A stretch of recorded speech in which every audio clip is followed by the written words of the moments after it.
so today I'm going to do a Catching Fire movie review, and I saw this on Friday, and I haven't been able to make a video until Sunday, so if there's bits that I forgot to mention, I'm sorry.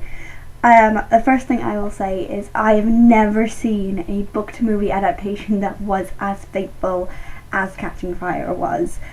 There's always gonna be things that you're a little bit annoyed at that they missed out, but for the time limit that they had and for not cutting it into 2 films, like I think they really could have, it was a really, really faithful adaptation. I thought all the actors and actresses captured the characters beautifully, especially the person who played Joanna and the person who played Finnick. I thought they were amazing. I thought all the scenes were done perfectly. Like one of my favourite scenes is the elevator scene, because I thought Jennifer Lawrence really captured how shell-shocked Katniss was, and Jenna Malone? I think it's Jenna Malone really captured how random that was for Joanna, and just kind of that she's really open. I thought that everything about the film was done perfectly. I actually liked this one better than the first one. I thought that the director has obviously given so much more care into getting the book right, and there were lines that were literally taken straight out of the book, but there were a few things that I didn't like so much about it, but I understand why they took them out.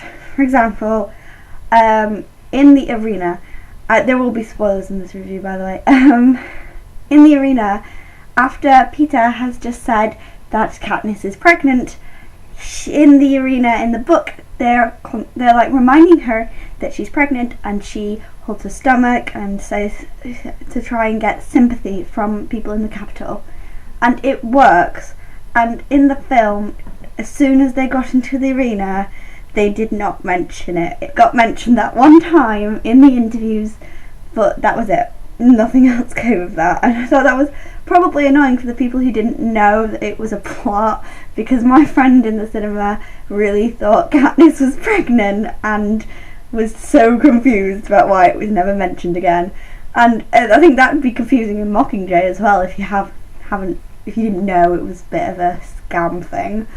I loved Joanna so much. Her little speech at the interview was just the best, and I thought how angry she was the greatest, especially in the arena when she was shouting at the air about President Snow putting them all in there.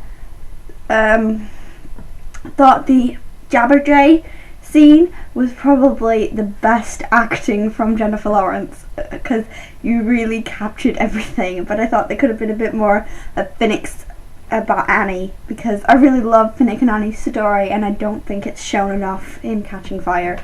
But hopefully Annie has been cast, which is good, because they thought she wasn't going to be cast for Mockingjay, and the character is perfect. I can't remember who it was, but she definitely was Annie for me. It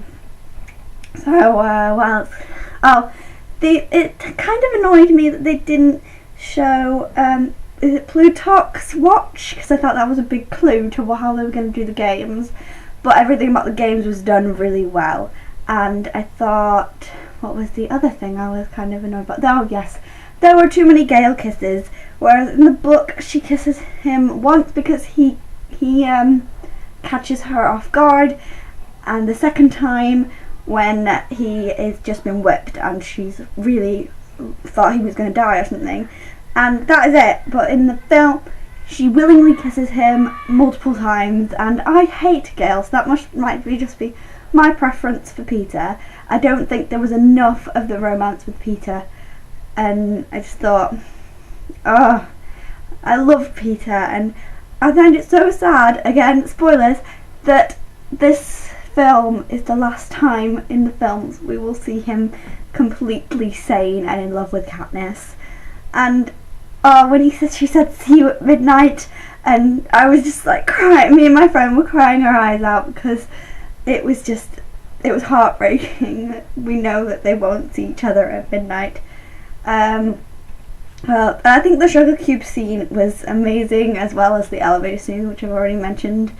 I think Sam Treflin, I think it is, played Finnick perfectly. He was exactly as I'd pictured Finnick in my head. I think he captured the, at first you think he's kind of a villain, that he's not going to like Katniss, and then he captured the real friendship in the arena that they got.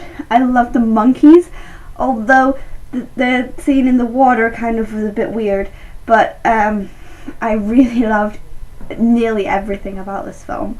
I think it felt like I was just watching everything that I loved about the book on screen, and it was perfect. I think it's really a testament to what they can do. If they want to fit it to all of the book, they really can, because they only missed out things that weren't really important. But one thing that I do think they missed out that I'd forgotten about until I saw a comment on a YouTube video was that they have missed out the 2 people from a different district that are running away to District 13 and give Katniss the kind of thing, well, is District 13 still existing?